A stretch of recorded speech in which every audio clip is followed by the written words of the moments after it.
Chapter 14 The Piper at the Gates of Dawn, in which Peter returns at long last to a town he'd never been to. It was less than 200 miles from Frankfurt to Hamelin as the crow flies. Unfortunately, the proverbial crow didn't design Germany's Autobahn system, which refused to provide Peter with any clear way to drive due north, the direction in which Hamelin was located. The best he could puzzle out, examining his map, was to circle way out and around the Hamelin area by first going east or west and eventually tacking back in towards his goal. In his many centuries in the Mundy world, Peter hadn't had much experience driving modern automobiles at all, much less in Mundy traffic, and never before on any of Europe's roadways. Shortly after leaving the greater Frankfurt metropolitan area, he became thoroughly lost. Part of the problem was the lack of a speed limit on the autobahns. Keeping up with the traffic flow, which resembled a modern racetrack more than anything else, sent Peter off course much faster than he would have liked to drive. Every time he took a wrong turn on the autobahn, he'd be 20 or more miles down the road before he could get himself turned around. But when he finally abandoned the Autobahn altogether, deciding to proceed on the much slower and much saner backcountry surface roads, he ran into another problem. In mid-October, Germany was in the waning days of Oktoberfest, a nationwide celebration that seemed to be dedicated to the single proposition of keeping everyone as gloriously drunk as possible.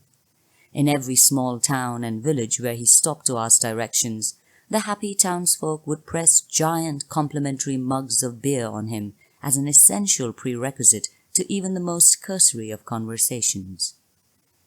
He drove past farmlands and through forested valleys in a pleasant, if occasionally frustrating fog of steady, low inebriation, eventually finding his way to Hamelin by late dinner time. The modern Hamelin of the Mundy world turned out to be quite different from the sprawling medieval version of the same town of his youth, back in the lost world of the Hesse.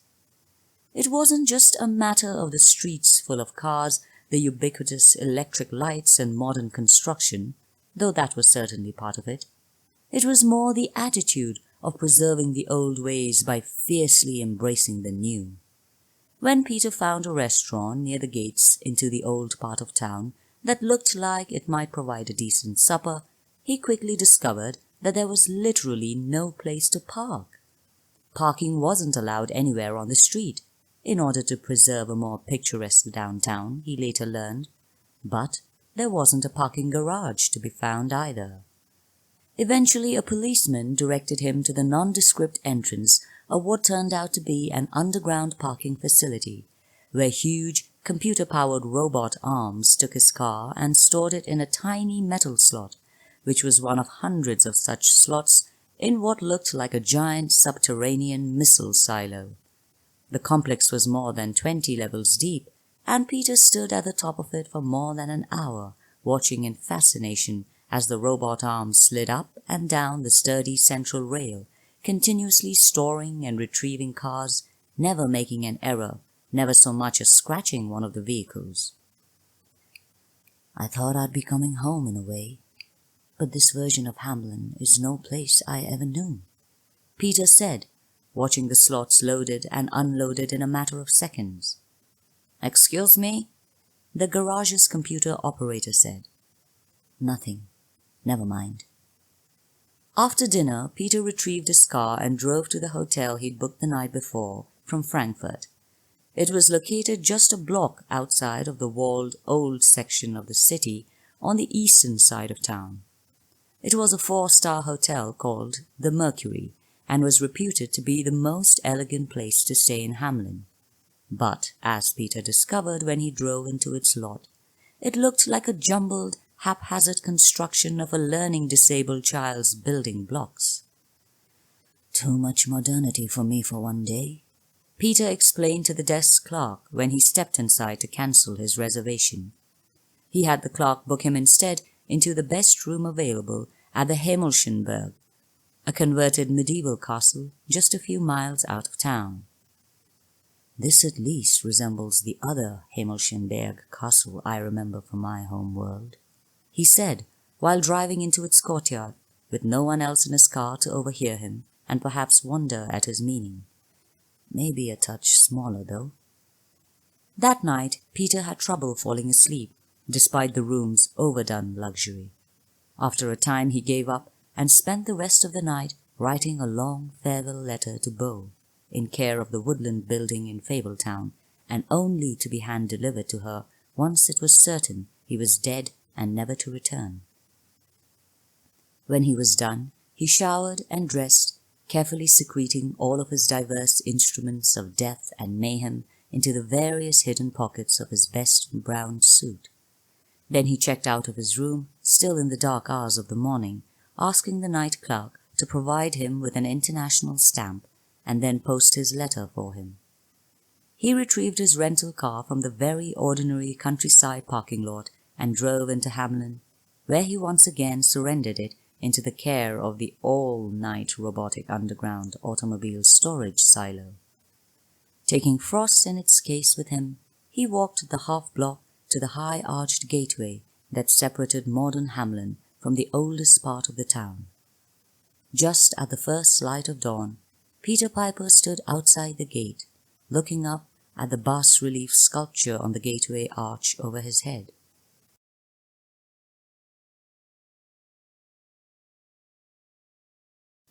It depicted an ancient scene of the infamous Schattenfänger, the Pied Piper, leading a parade of ensorcelled children out of town.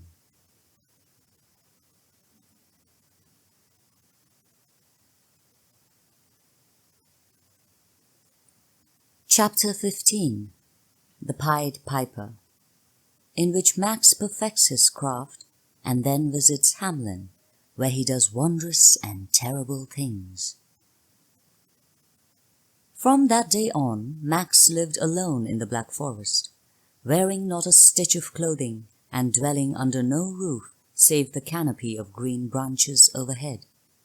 His only possession was the flute named Fire, and if he hoped to stay warm, he'd have to learn to play a tune that would in fact conjure a fire. Likewise, if he wished to stay dry, he'd have to devise a different tune that would make the rain pass him by, just as he'd have to compose a song of summoning to draw the beasts of the woods to him if he ever wanted aught to eat. "Why can't I stay here?" Max had said to the Black Forest witch, for a witch indeed she proved to be, when she'd ventured to turn him out of her home. "Because," she said, "when you live in comfort you become lazy and indolent. The Max of old returns, the whining human boy who only wants all things to be provided to him. But when you face privation, when you're forced to live rough in the deep of the woods, the other Max comes alive. That's the creature I want to know and encourage, the merciless beast in the night who never was a man, but is a new thing all its own. That's the Max that might someday learn to tame the powers hidden in fire's depths." "At least let me take my clothes and my sword." "Never," the witch said. "You've accepted my gift, and all else belongs to me now. You may get them back someday, when you've unlocked fire's secrets. And even then, you must first prove to my satisfaction that you can wear the things of man and dwell among men without becoming man again. Only then will you be fit to enact my chastisements against those who've so grievously tasked me." "How long will that take?" "When has the passage of time ever mattered to me?" Max knew that there were some questions to which an answer was neither expected nor desired. He suspected this was one of those. So with nothing more to discuss, he took up Fire and went naked and alone into the forest, where he lived a long time.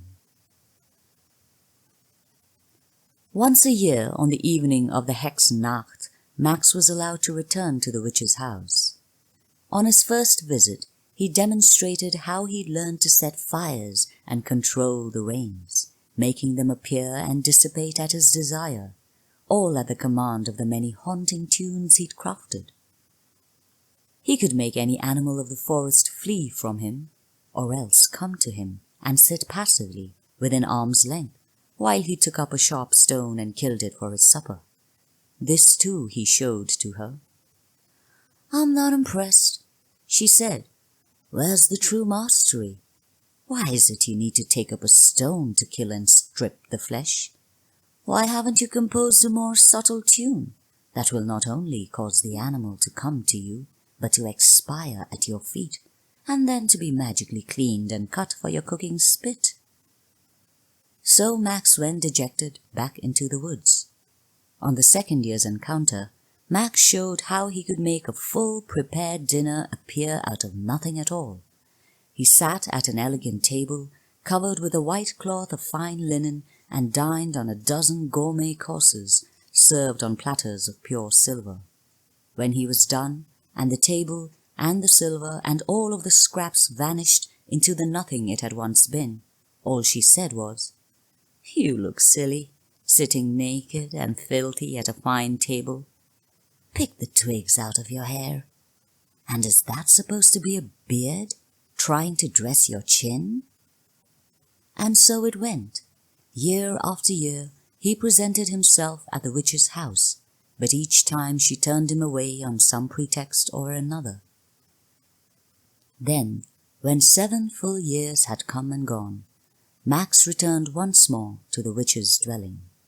He was still naked, and his flesh was pale in the moonlight. His hair was long and tangled, as were his whiskers.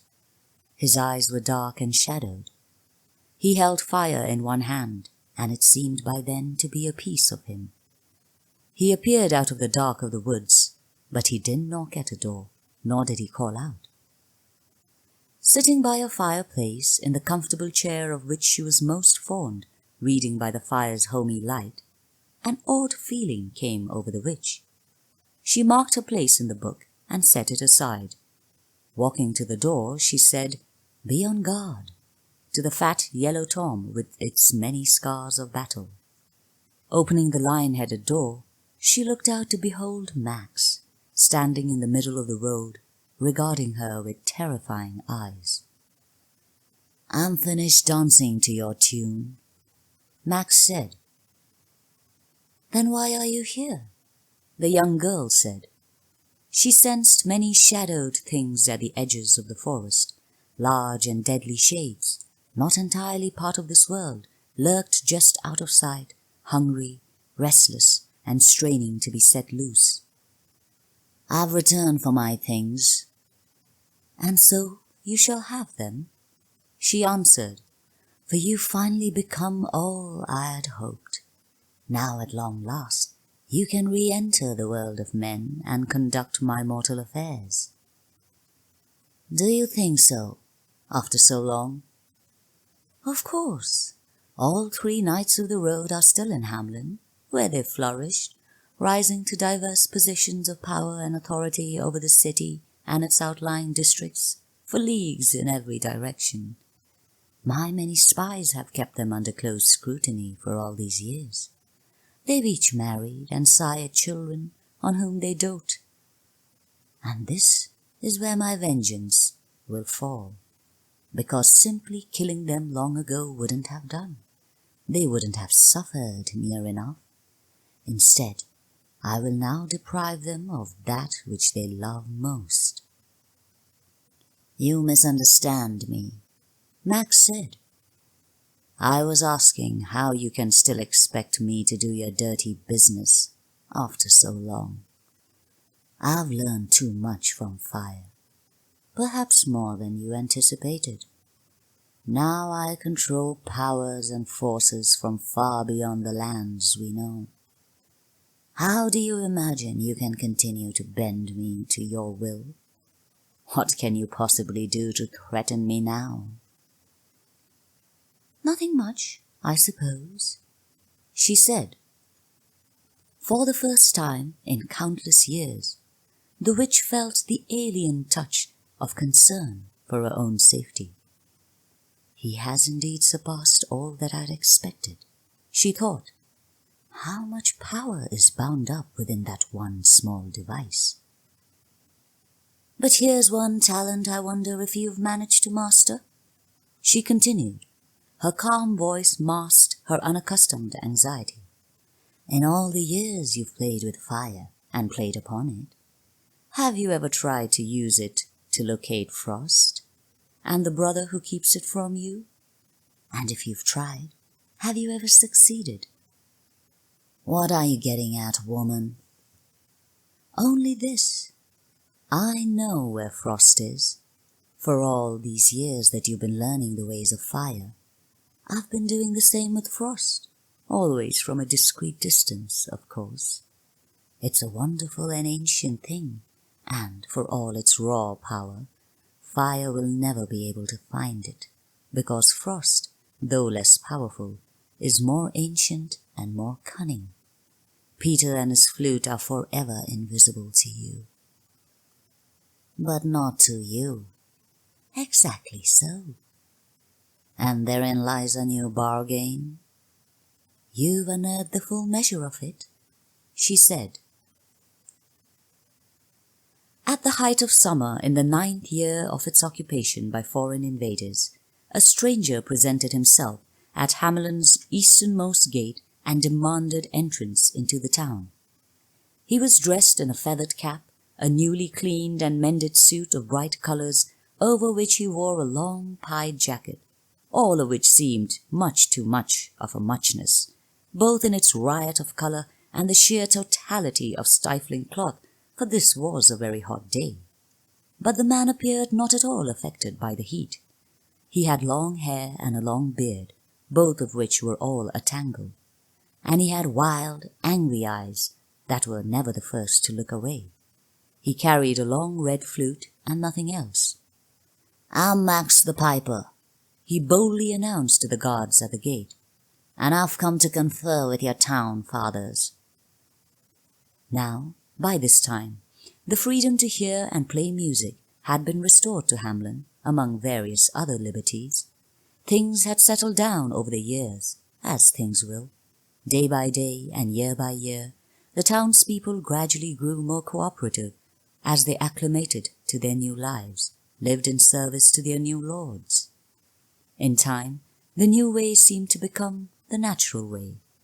In response, the ruling authorities had rightly calculated that their iron grip over the day-to-day activities of the indentured population could be relaxed in some areas. But Hamelin was still governed by a military bureaucracy, so there was a certain way everything had to be done. Those minstrels wishing to ply their trade in the city first needed to seek the proper permissions, pay the prescribed fees, and obtain the appropriate passes and licenses from each of the many civil ministries who shared oversight of such activities. And all had to be undertaken with a respectable measure of humility and deference. One didn't simply march up to the nearest city gate and boldly announce one's intentions, demands, or grand expectations. It just wasn't done. And yet, that's precisely what this arrogant, or foolhardy, or perhaps suicidal, Pied Piper did. Grubel Kaidan was a goblin who knew his place in the grand scheme of things. He was a soldier of the celebrated 23rd Horde, and he intended to remain such until a glorious battlefield death claimed him, or he'd reach the age where mandatory retirement would send him packing. He always did his duty, never shirked, and looked out for his troops as much as he could within the strictures of good military discipline. He made it a point to always know what his superiors expected of him, just as he made sure those under his command always knew what he expected of them. "That's the only way to run an army," he'd often opine. He didn't much care for garrison duty, preferring the joys and terrors of front-line combat. But he did it, and without complaint, because any gob who thought he should be the one charting his own course in life wasn't fit to be a soldier. On this particular day, Grubel was serving as the sergeant of the guard for that section of the town which included its eastern gate. "What's all this uproar about?" he said when summoned to the east gate. "These creatures are attempting to keep me out," Max said before either of the goblin soldiers could report. "Then you'd best be on your way," Grubel growled in reply, "before I allow one of my troops to chop you into tidy pieces for the enlisted gob stew pots." Max only smiled. Without further discussion, he stepped back a pace or two, raised the flute named Fire to his lips, and began to play a simple and cloying tune. Grubel snorted once and blinked hard and rapidly to clear the tears from his suddenly burning eyes. He wiped furiously at his eyes and runny nose with one of his large, meaty fists. His two goblin troopers also seemed to be suffering from the same malady, as they too sneezed, squinted, and frantically rubbed their eyes. Then, just as suddenly, the awful feelings passed, even though the piper played on. Grubel felt fine again. In fact, he realized that for the first time in a very long time, he felt truly marvelous. "Who was it you wished to see?" Grubel respectfully asked the piper. Max stopped playing then and lowered Fire once more to his side. "The top man," he said, "whoever's actually in charge. I've no patience for clawing my way up through the usual layers of underlings." "Then do please follow me, sir," Grubel said. He snapped to attention, executed a perfect military about-face, and began marching off into the city. He marched proudly, happy to be of service in any possible way to this wise and wondrous man, determined to see that nothing stood in the way of whatever the Pied Piper desired. Max followed, after politely acknowledging smart salutes from the two guards.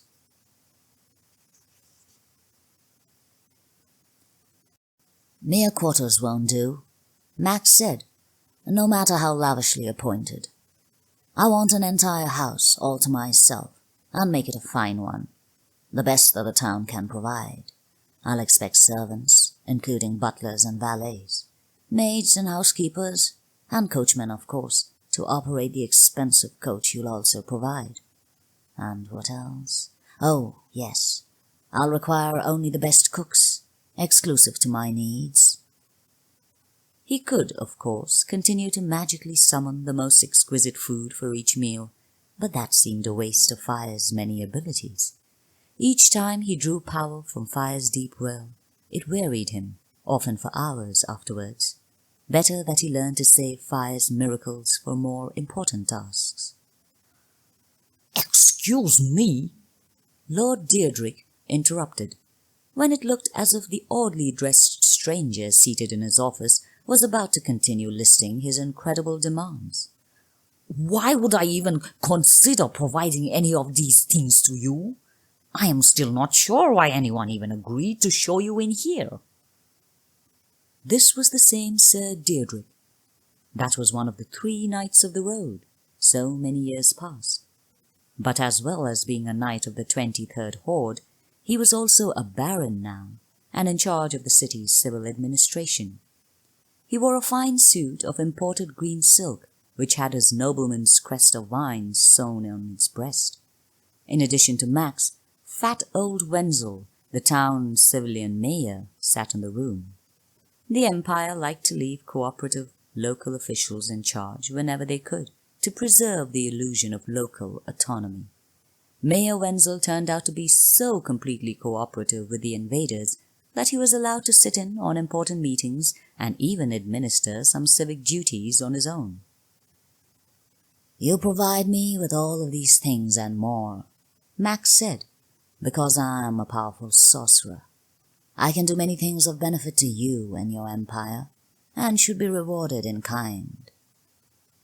Without consulting the Black Forest Witch, Max had decided to defer her vengeance for a year or 2, so that he could first sample the various luxuries that only a fine city like Hamlin could provide. She'd made such a point about hardly noticing the passage of time, he thought, that she wouldn't mind waiting a little while longer. "But then you'll have to wait all the longer to have your own reckoning with Peter," is what Frost-Taker would have whispered to him. But Max had elected to leave the blade behind in the witch's care, thinking that fire, being so much more powerful, would be all the weapon he'd ever need from now on. "The Empire already has sorcerers aplenty," Deirdrick said. "Every horde has a company of them to enchant hardness into our blades and armor, courage into our troops, and true flight into our arrows." "And can any one of them also make an opposing army surrender en masse?" Max said. "Or cause them to simply die in the field without a single blow being struck or an arrow fired?" "Of course not. No one can." "Except me," Max said. "Nonsense! I'll hear no more of this." Deirdrick was ready by then to have Max thrown into the streets, or better yet, the city dungeons, along with whoever played a part in allowing him to get this far. But something in Max's eyes made Deirdrick pause. Mayor Wenzel seemed to sense it too, because he spoke up for the first time. "Perhaps if you could prove your extraordinary claims," Wenzel said. "Name it," Max said, "and I will accomplish it." "Impossible," Deirdrick said. "I can't send an untested sorcerer out on a military mission." "Then choose something less martial for my first task," Max said. "What do you need done? What dire problem needs fixing?" "There's always the rats," Wenzel offered in his customary cringing and wincing way, as if he expected to be struck for the simple impudence of proffering one of his ideas. But he didn't get struck. In fact, Lord Deirdrick seemed to brighten at the suggestion. "True," Deirdrick said. "Get rid of Hamlin's rats. Those vermin are everywhere, spreading filth and disease. Even with a generous bounty offered on every one, we still can't make a dent in the problem. They breed faster than we can kill them." "They fight the dogs and kill the cats," Wenzel added, "and bite the babies in their cradles." "An easy task," Max said. "By the power of my smallest charm, I'll be able to draw after me all creatures living beneath the sun that creep or swim or fly. By breakfast tomorrow, there won't be a rat in all the town." Max rose to his feet. His fingers seemed ever to stray over the length of his wooden flute, as if he were constantly eager to be playing it. "And in return, I'll expect at least 1,000 silver marks." "Only that?" Wenzel said. "Do all that you say, and we'll give you 50,000. "Then we have a deal," Max said. Tipping his colorful feathered cap, he left. When it was clear that Max was safely gone from the building, Deirdrick said, "I do believe you let your enthusiasm run away with you, Mr. Mayor. Just where do you expect to conjure up the 50,000 marks you promised that man? Your salary, combined with your office's entire annual budget, doesn't come to that much." "But the treasury," Wenzel began, his face a sudden study of despondence. "The treasury isn't available at your whim," Deirdrick said. "You'd better hope the man turns out to be the charlatan I suspect him to be." "But—" "After all," Deirdrick continued, "you were the one who proposed the rat-clearing task. I didn't. I can hardly be expected to pay for your unsanctioned exuberances." Deirdrick thought he could almost hear inaudible keening and moaning from the fat old mayor as he ponderously removed himself from the baron's suit of rooms, clutching his ermine-lined robe of office tightly, almost protectively, around himself as he went. That night, while people lay asleep in their beds, the sound of music drifted like a fine mist through Hamlin's countless alleyways and thoroughfares. The enthralling tune seeped everywhere through shuttered windows and iron sewer gates, over each rooftop, around each garden wall, and under each stone footbridge. Slowly at first, in ones and twos, and then more rapidly, in great undulating carpets of filthy wet fur, the rats began to appear. They swarmed up out of basement and sewer and into the cobbled streets. Down out of every attic and loft they came, frantic in the need to find the source of the music and follow it. A young thief in the night, out at his prowl, spotted the vast swarming miracle that filled every street, and he marvelled at it.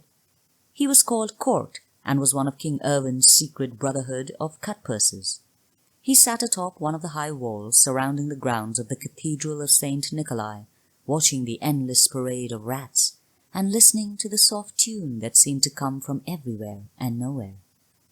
"It reminds me of Master Thief Peter's playing," he thought, "except that Peter's music always makes me feel glad to be alive, whereas this tune makes me feel awed and wary." A peddler boy named Till Eulenspiegel, who was too poor to afford a roof to cover himself, was sleeping in the street, under his push-cart from which he sold rolls of bread baked into the shapes of monkeys and owls. His deep slumbers were abruptly and violently interrupted when an army of rats overran him. They scampered across his body in wave after wave. Not a one of the vermin paused to take so much as a nip out of him, but still young Till screamed and screamed for an hour or more, until long after the last of the rats had come and gone. The rats swarmed southward and eastward along every avenue and byway, filling each street by the tens of thousands, until they congregated in the great open square where 3 major avenues converged at the western gate. That was where Max stood, in the very center of the open gateway, playing his compelling tune on the pipe named Fire. A vast and wriggling pile of rats was forming around Max as the ones in the rear scrambled and surged forward to be nearer the source of the commanding music, while those in the front kept a respectful distance of at least 3 feet all around the sorcerer. Small mountains of living beasts kept forming and collapsing around him, until Max finally turned and led the way through the city gate and out onto the broad stone bridge that spanned the mighty Weser River. The rat army followed Max out onto the bridge, and then midway across the wide Weser, they felt compelled to hurl themselves over the low stone railing and into the dark waters down below. Rats great and small gladly killed themselves, all at the musician's command. Brown, black, and grey rats eagerly jumped to their doom. Lithe young friskers leapt over grave old plodders in order to drown all the more quickly. It took hours for the last of the rats to jump to its destruction. When it was all done and he could finally stop playing, Max was tired as he'd ever been. He thought briefly about turning back into the city, to magically force someone out of his home and hearth so that he could collapse into the commandeered bed. But the thought of even that much extra expenditure of Fire's powers was beyond his will to contemplate.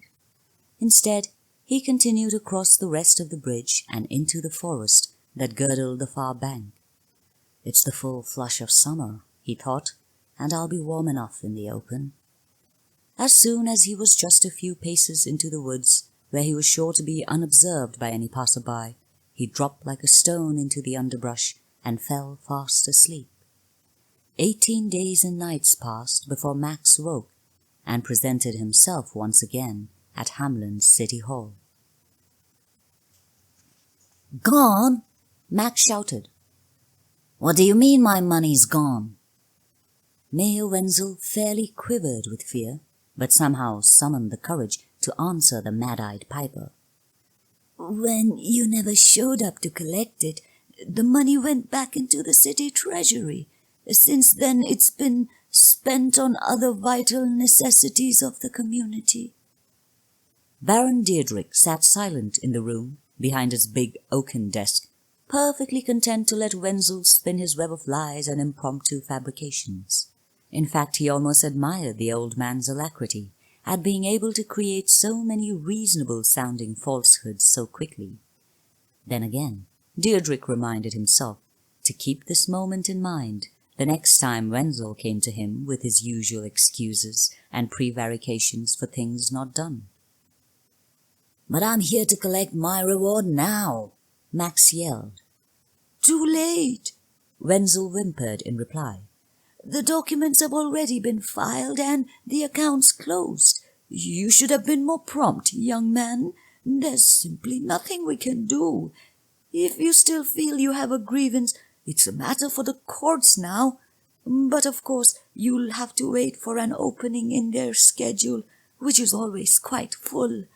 I think early November is the soonest they might possibly fit you in." "I'm supposed to sue you?"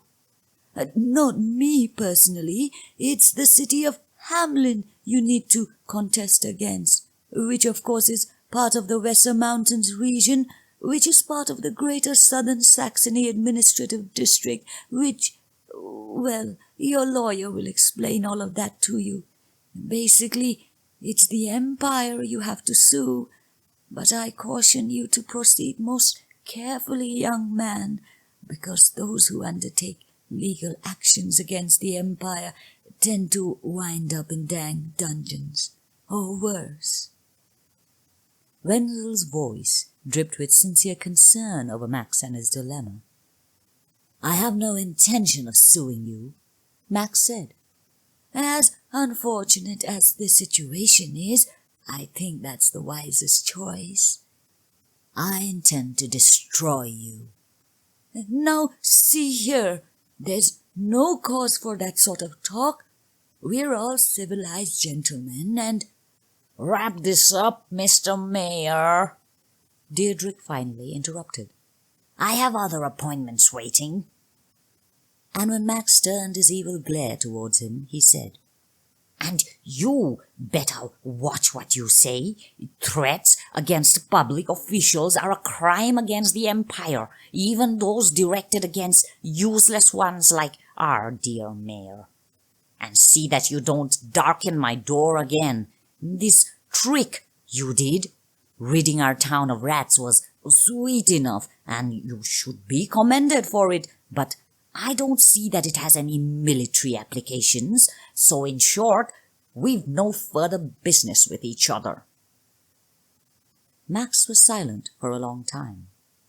Then he said in a low voice, almost imperceptible even in a room as quiet as this, "You too, Baron So-and-so.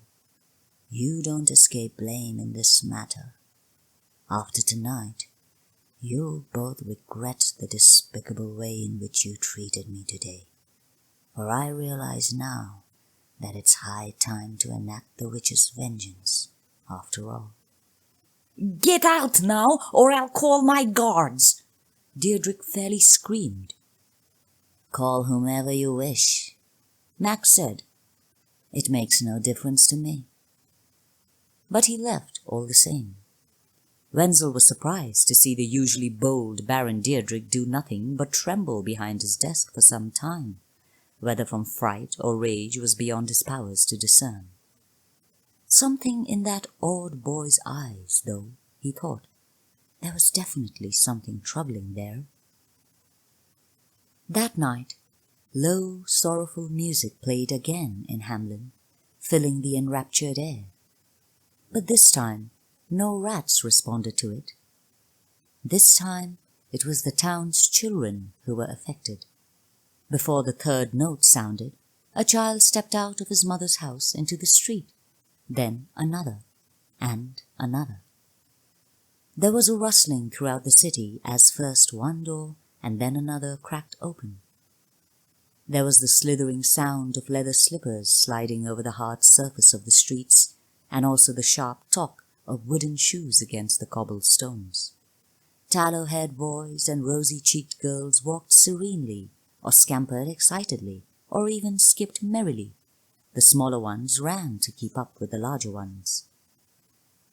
Till Eulenspiegel rose up from his pushcart and joined the throng. Once more out and about on his nightly rounds, the young thief named Kort hopped down from a rooftop and skipped along with the others, and by extra special invitation woven into the drifting notes of the piper's tune, the children of the 3 former Knights of the Road stepped out to join the eerie parade. Here was Beta and little Ulrich, who were the Baron Deirdric's children, and there walked Thorben, the proud falcon's only son and heir. In little enough time they were joined by Alban, Eric, Frauke, and Gretchen, the Griffin Knight's 2 sons and twin daughters. Finally, darling little Erna, the old mayor's only granddaughter, took her place in the ever-growing procession. The same magic that compelled the children kept everyone else frozen asleep in their beds, undreaming and unaware of the evil deed that was occurring just outside of their doors and hurts. In all, 130 boys and girls followed the piper out of town. They were never seen again until the end of days. "Leave 2 of the youngest here with me," the Black Forest Witch told Max. "I need to put them under my knife to keep my powers strong through the coming years. The rest are yours to do with as you will." Max had marched the children out of the city and down mile upon mile of winding forest roads until they'd arrived here at the witch's cottage in the deep woods. The sun had risen high in the sky by the time they'd come this far. Max had played the entire time, leading the company of doomed children ever onwards. "I intend to take them far away," Max said, "to lands beyond the fields that we know. I have old debts to pay among the principalities and powers of other worlds for the things they helped teach me during my years in the forest. Our journey will take some time, years perhaps, for I must rest often and make them sleep when I sleep, and I must play always when they march." "And will you ever return?" "Once, and only once," Max said, "to learn of Frost's location from you. After that we need never see each other again." The witch could only hope that turned out to be true.